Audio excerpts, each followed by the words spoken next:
Hello प्यारे बच्चों, welcome to Saumya maths classroom. I hope आप सब बहुत अच्छे होंगे। मैं जानती हूँ आप सब आज अपनी क्लास का इंतज़ार कर रहे होंगे, लेकिन जैसा कि मैंने टेलीग्राम ग्रुप पर बताया था कि आज मैं वैक्सीन लगवाने गई थी और वहाँ पर 2-3 घंटे लंबी लाइन लगाने के बाद भी हम लोगों को वैक्सीन लग पाई। तो इस वजह से आपकी क्लास टाइमली बन नहीं पाई और आ नहीं पाई, लेकिन चिंता मत कीजिए, अब कोई भी प्रॉब्लम नहीं है। तो अब हम अपनी आगे की क्लासेस में आज की क्लास को कवर कर लेंगे।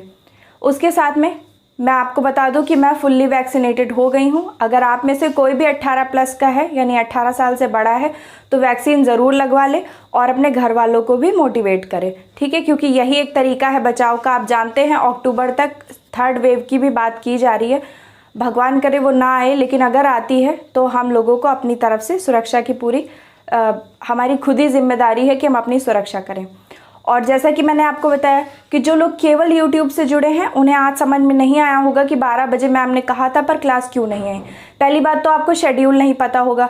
मैं क्लास में टाइमिंग बताना भूल गई थी, लेकिन मैंने पूरा शेड्यूल, टाइमिंग और डे का पूरा शेड्यूल टेलीग्राम ग्रुप पर डाल दिया है। तो प्लीज़ टेलीग्राम ग्रुप को ज्वाइन कर लीजिए, उसकी लिंक डिस्क्रिप्शन बॉक्स में है। उसके साथ में आप डिस्कशन ग्रुप भी ज्वाइन कर सकते हैं, जिसमें हम आपस में सब चीज़ें डिस्कस करते हैं। तो चलिए स्टार्ट करते हैं अपनी एक्सरसाइज 7.3 को। आप जानते हैं एक्सरसाइज 7.3 चल रही है, हम इंटीग्रेशन पढ़ रहे हैं और इसमें हमने कुछ क्वेश्चन पढ़ लिए थे, अब कुछ क्वेश्चंस बाकी हैं। तो चलिए देखते हैं इंपॉर्टेंट क्वेश्चंस को। सबसे पहला आपका क्वेश्चन है, जो मैंने आपको पहले ही बताया था कि जो क्वेश्चन मुझे इंपॉर्टेंट लग रहा है मैं आपको वो वाला क्वेश्चन बता रही हूँ। फिर लास्ट में हम एक क्लास ले लेंगे जिसमें हम पूरे इंटीग्रेशन के हर चैप्टर के इंपॉर्टेंट क्वेश्चन को डिस्कस कर लेंगे। अब ऐसा क्यों होगा? क्योंकि आप जानते हैं कि इंटीग्रेशन बहुत ही इंपॉर्टेंट चैप्टर है और इंटीग्रेशन से बहुत सारे क्वेश्चंस पूछे जाते हैं। तो मैं आपको एक आइडिया दे दूंगी कि आपको पेपर के टाइम कौन कौन सा क्वेश्चन तैयार करके जाना है और अभी से उनकी तैयारी बनाए रखनी है। तो हमारा क्वेश्चन जो इम्पॉर्टेंट मुझे लगा वो है 12th question, sign square x upon 1 plus cos x. ठीक है, इसका हमें समाकलन करना है। तो चलिए स्टार्ट करते हैं समाकलन करना। अब आप जानते हैं कि इसमें हमें क्या करना होता है, ट्रिग्नोमेट्रिक आइडेंटिटीज को यूज करना होता है। तो सबसे पहले हम समझेंगे कि यहाँ पर हम क्या कर सकते हैं।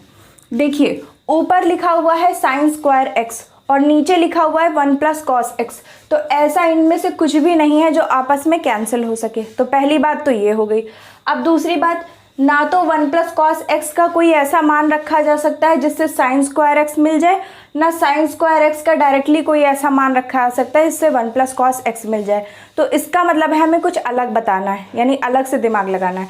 अब मैंने आपको बताया था कि कहीं भी साइन का स्क्वायर है, कॉस का स्क्वायर है, तो आपको cos 2x वाला ही फॉर्मूला रखना है।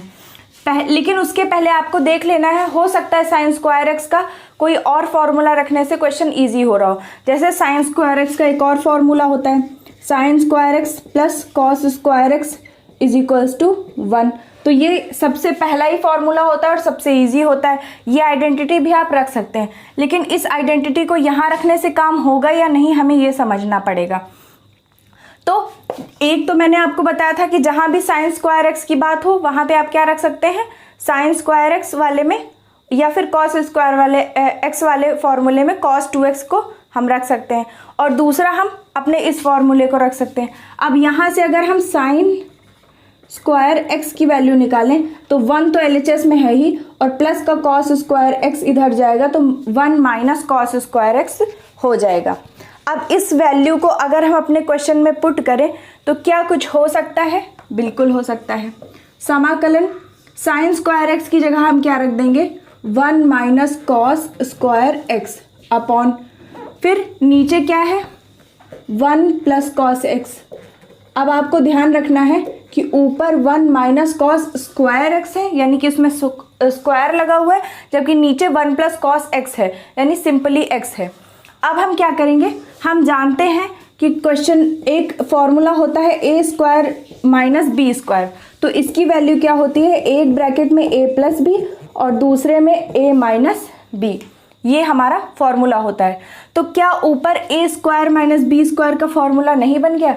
आप 1 को 1 का स्क्वायर भी लिख सकते हैं। आप जानते हैं कि 1 को हम 1 का स्क्वायर क्यों लिख सकते हैं? क्योंकि जब 1 का स्क्वायर करेंगे तो 1 इंटू 1 भी 1 ही आएगा। तो हम 1 को 1 का स्क्वायर लिख देंगे, माइनस में कॉस स्क्वायर एक्स है ही, तो इस वाले फॉर्मूले को लगा दिया जाएगा और सॉल्व होकर क्या आ जाएगा। यहाँ पर तीसरा स्टेप है, ए स्क्वायर माइनस बी स्क्वायर में जब हम सॉल्व करते हैं तो क्या आता है, एक ब्रैकेट में ए प्लस बी और दूसरे में ए माइनस बी। तो ए की जगह पर है 1, तो 1 और प्लस बी की जगह पर है कॉस एक्स, ठीक है, और दूसरे में 1 माइनस कॉस एक्स, क्योंकि एक ब्रैकेट में हो गया ए प्लस बी, दूसरे में हो गया ए माइनस बी, और ये क्या हो गया, ए स्क्वायर माइनस बी स्क्वायर, यानी कॉस एक्स का ये होल स्क्वायर है। तो इसीलिए हम इसे क्या करेंगे, ए को मान लेंगे 1 और बी को मान लेंगे कॉस एक्स, अपॉन में क्या है 1 प्लस कॉस एक्स है, ठीक है। इस फॉर्मूले को इरेज कर देते, अभी आप इसे नोट कर लीजिएगा, इनटू में dx। अब 1 plus cos x 1 plus cos x cancel हो गया।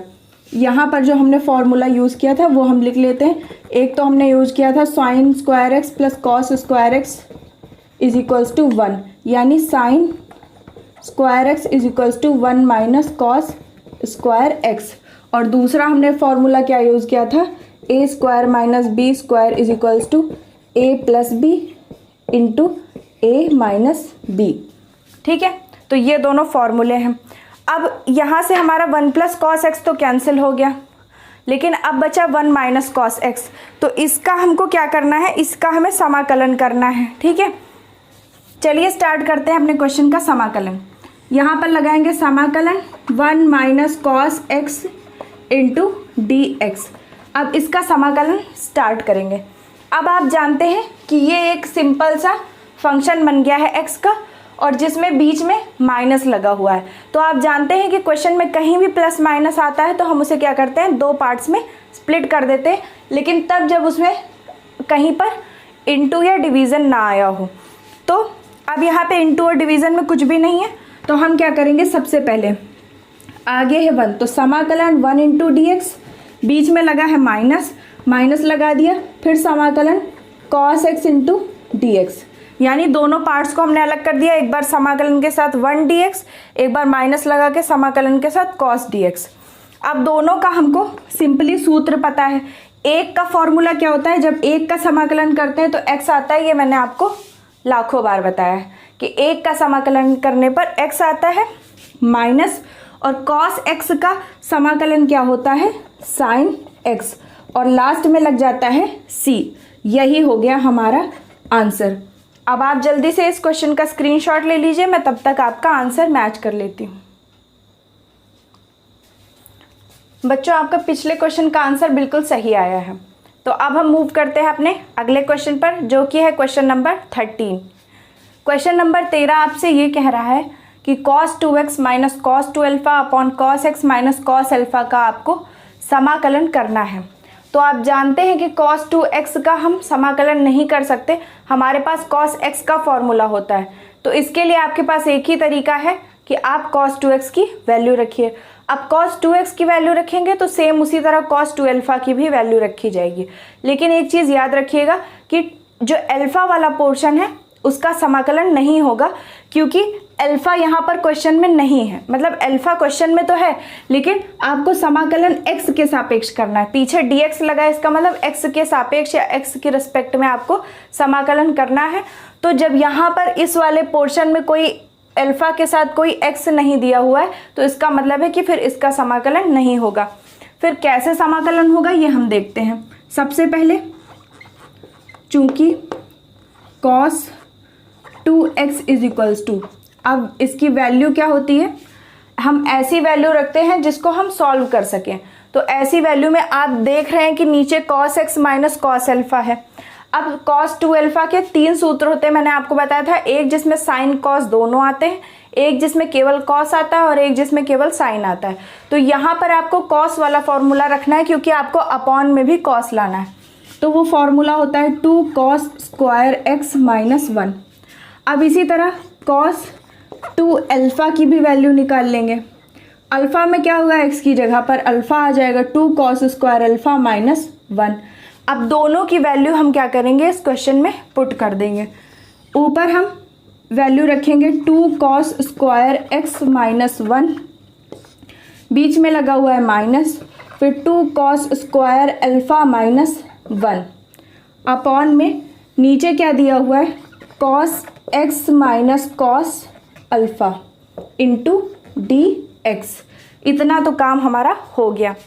अब बोर्ड का पार्टीशन करते हैं और सॉल्व करना स्टार्ट करते हैं। तो अब सबसे पहले हमें क्या करना है, यहाँ पे ब्रैकेट्स को खोल देना है और खोलने के बाद में चिन्हों को बदल देना है, क्योंकि आगे लगा हुआ है माइनस।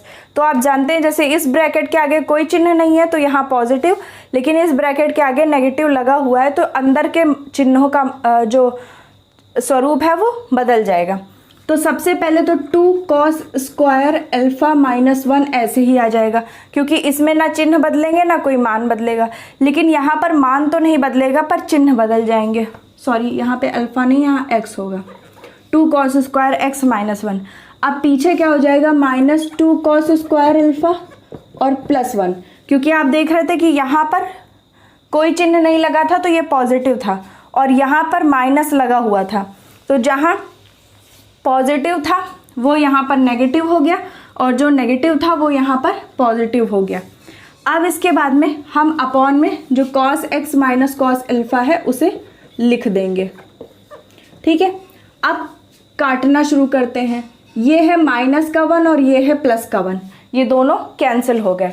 अब ऊपर बचा केवल 2 cos square x minus 2 cos square alpha और नीचे बचा cos x minus cos alpha. अब आप देख रहे हैं कि दोनों में 2 लगा हुआ है तो हम 2 कॉमन ले सकते हैं, तो बचा cos square x minus cos square alpha upon cos x minus cos alpha. I hope आपको यहाँ तक अच्छे से दिख रहा होगा। जी हाँ, अभी एक स्टेप और यहाँ पर नीचे लिखा जा सकता था, डोंट वरी। अब यहाँ पे से हम क्या लिख सकते हैं, आपने देखा कि ये भी पिछले वाले क्वेश्चन की तरह a square minus b square form में आ गया। यहाँ क्या है, cos x का whole square minus cos alpha का होल स्क्वायर। तो हम a square minus b square को क्या लिखते हैं, एक ब्रैकेट में a प्लस बी और दूसरे ब्रैकेट में a माइनस बी, और दोनों में इंटू होता है। तो एक ब्रैकेट में हो जाएगा cos x plus cos alpha into cos x minus cos alpha. ठीक है, यहाँ पे x होगा और अपॉन में भी cos x minus cos alpha. अब cos x minus cos alpha cos x minus cos alpha से कैंसिल हो जाएगा, बचेगा केवल 2 cos x plus cos alpha, वो भी ब्रैकेट में। अब इसका हमें समाकलन करना है, तो पहले आप इतने का स्क्रीनशॉट ले लीजिए।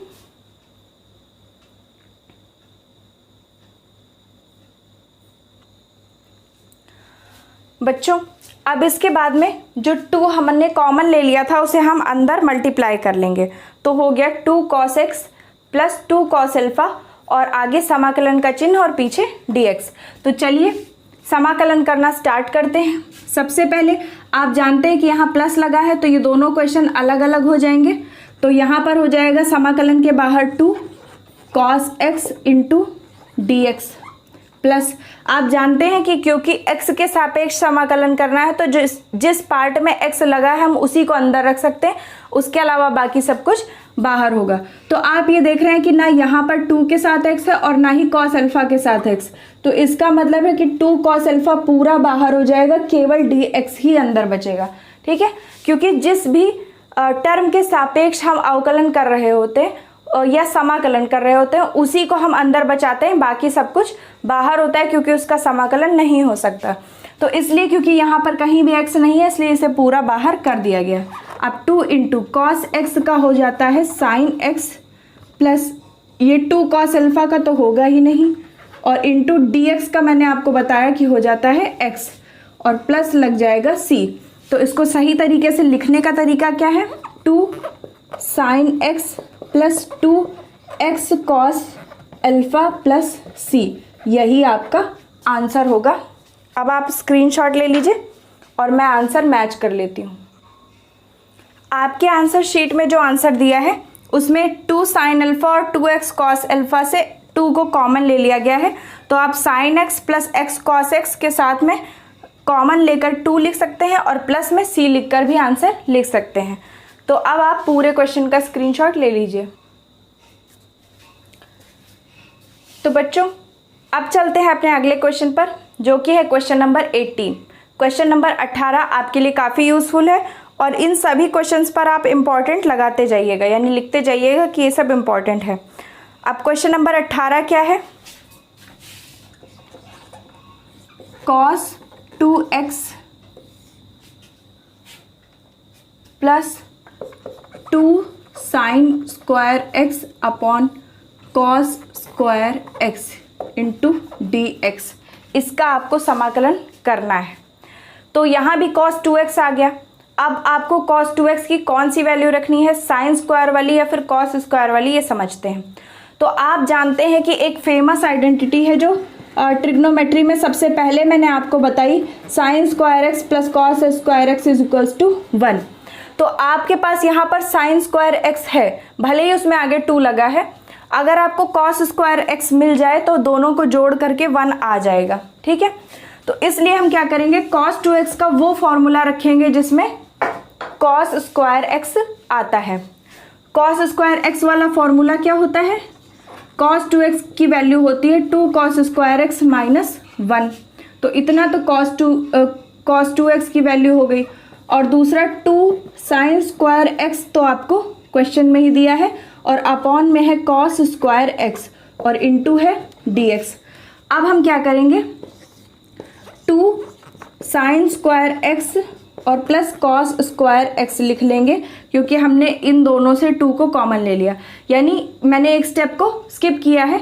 आप पहले लिखेंगे 2 sign square x plus 2 cos square x और माइनस 1 लास्ट में लिखेंगे, और फिर अगले स्टेप में क्या करेंगे, 2 को कॉमन लेंगे। तो उससे अच्छा है हम डायरेक्ट क्या कर लेंगे, क्योंकि अब हम क्लास 12th में पहुंच गए हैं, तो इतना तो हम डायरेक्ट कर ही सकते हैं कि sign square x plus cos square x लिख लिया और 2 को कॉमन शो कर दिया। अब अपॉन में क्या है, कॉस स्क्वायर एक्स और इनटू में लगा हुआ है dx। अब फिर से आगे सॉल्व करना शुरू करते हैं।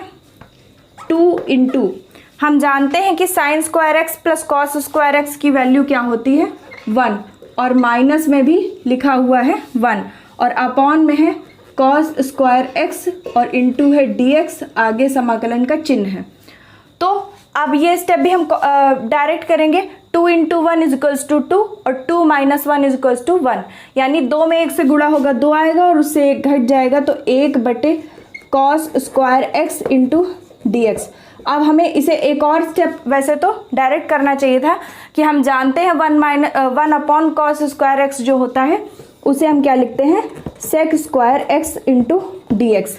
अब ये डायरेक्ट फॉर्मूला होता है समाकलन का, सेक स्क्वायर एक्स किसका समाकलन, इसका समाकलन करने पे क्या आता है, tan x आता है, क्योंकि हम जानते हैं कि जब हम tan x का अवकलन करते हैं तो आता है सेक स्क्वायर एक्स।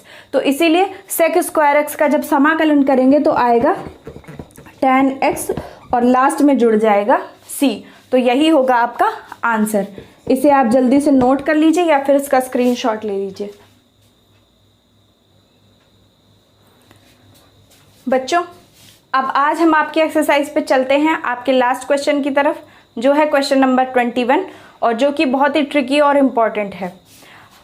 इस क्वेश्चन में अगर आप थोड़ा सा क्लास 11th का ज्ञान लगा देंगे तो ये क्वेश्चन केवल आपके लिए कुछ सेकंड का हो जाएगा, लेकिन अगर आप क्लास 12th के फॉर्मूले के हिसाब से सॉल्व करेंगे तो इसमें बहुत सारा समय लगेगा। तो इसलिए हम क्या करेंगे, क्लास 11th वाली स्टाइल में, यानी क्लास 11th के कुछ फॉर्मूलों को यूज़ करके इस क्वेश्चन को सॉल्व करेंगे, और ऐसा करना ज़रूरी भी है, और ये एक अच्छा इम्पैक्ट डालता है आपकी बोर्ड एग्ज़ाम की राइटिंग पे, क्योंकि टीचर क्या समझते हैं कि इस बच्चे ने क्लास 11th को केवल हवा में नहीं पढ़ा, अच्छे से पढ़ा है और साथ में अपनी उस नॉलेज को ये यूज़ भी कर रहा है।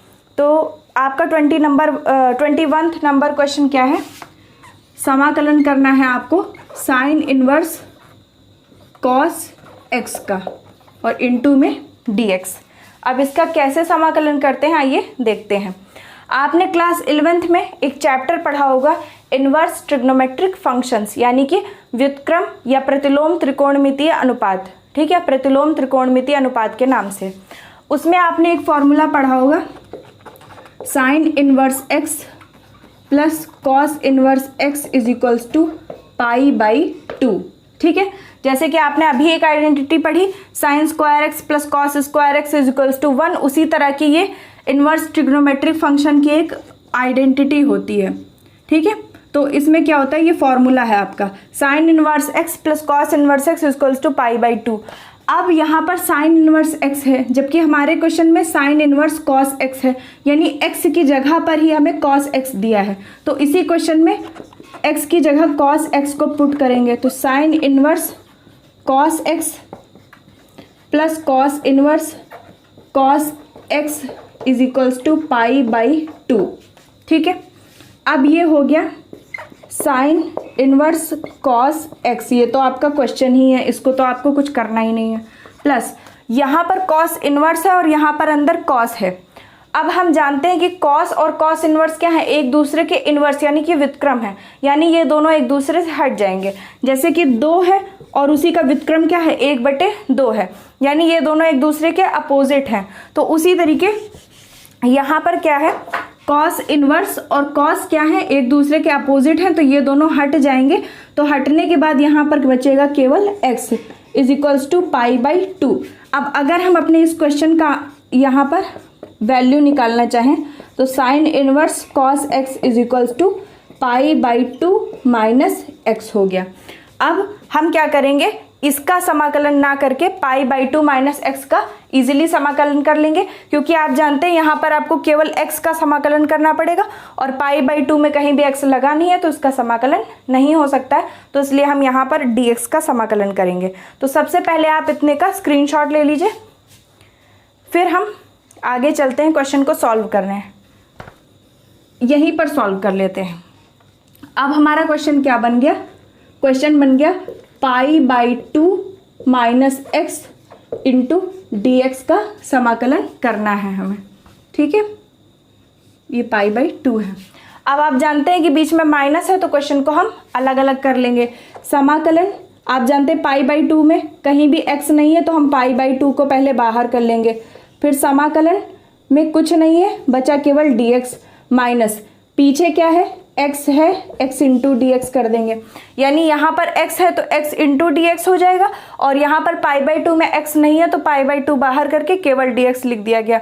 अब इसका जब समाकलन करेंगे तो पाई बाई 2 का कोई भी समाकलन नहीं होगा, जबकि dx का x हो जाएगा माइनस x का क्या होता है, मैंने आपको बताया था x की पावर यहाँ पर क्या है 1 है, तो x की पावर 1 है तो आप जानते हैं पावर में 1 जुड़ जाता है और जितनी पावर होती है उसी से भाग हो जाता है और लास्ट में c जोड़ दिया जाता है। तो ये हो गया पाई x बाई 2 माइनस एक्स की पावर 2 अपॉन 2 और प्लस में c, यही आपका आंसर हो गया। अगर आप क्लास 11th की आइडेंटिटी ना लगाते तो आपका क्वेश्चन काफ़ी लंबा हो जाता। हमने यहाँ पे सभी स्टेप्स को दिखाया इसलिए थोड़ा सा फिर भी बड़ा दिख रहा है, वरना ये क्वेश्चन काफ़ी आसान हो गया है। तो आप जल्दी से इसका भी स्क्रीनशॉट ले लीजिए।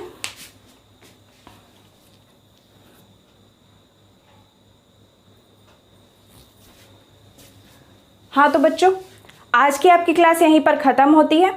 डिस्क्रिप्शन बॉक्स में टेलीग्राम चैनल की लिंक दी हुई है, उसे ज़रूर ज्वाइन कर लीजिए। और 2 प्लेलिस्ट पड़ी हुई हैं जिसमें आपको क्लास 11th और क्लास 12th दोनों की मैथ्स मिल जाएगी, तो आप सभी लेक्चर्स को वहाँ पर देख सकते हैं। चैनल को ज़्यादा से ज़्यादा सब्सक्राइब करें, वीडियोस को लाइक करें, वीडियोस को ज़्यादा से ज़्यादा शेयर करें, अपने क्लास 10th के भाई बहनों को भी ज़्यादा से ज़्यादा जोड़ें, क्योंकि कल से आज से ही मतलब 1 सितंबर से, तो आपको ये क्लास तो 2 सितंबर को मिलेगी, तो 1 सितंबर से क्लास 10th की भी क्लासेस स्टार्ट हो गई हैं। एक क्लास पढ़ भी चुकी है, तो उन्हें भी जोड़िए, कहिए कि आराम से पढ़ें घर में बैठ करके, सुरक्षित रह करके। और अब मुझे पता है कि आप लोगों के स्कूल खुल गए हैं, तो अब आप लोग स्कूल से आने के बाद जब भी आपको समय मिले, क्योंकि इसमें क्या है अदर कोचिंग्स में आपको टाइम का मैनेजमेंट करना है, कहीं पर आपको इंग्लिश पढ़ने जाना है तो कहीं पर मैथ्स पढ़ने जाना है, तो टीचर से बात करनी है सर इस टाइम नहीं इस टाइम। लेकिन इस क्लास के लिए आपको कोई भी टाइम मैनेजमेंट नहीं करना है, जब आपको समय मिले तब आप घर बैठे सुरक्षित रहकर ये क्लास देख सकते हैं। तो प्लीज़ रिक्वेस्ट है, चैनल को ज़्यादा से ज़्यादा सब्सक्राइब करें, वीडियोज़ को लाइक करें और वीडियोज़ को ज़्यादा से ज़्यादा शेयर करें। तो तब तक के लिए स्टे ब्लेस्ड, थैंक यू।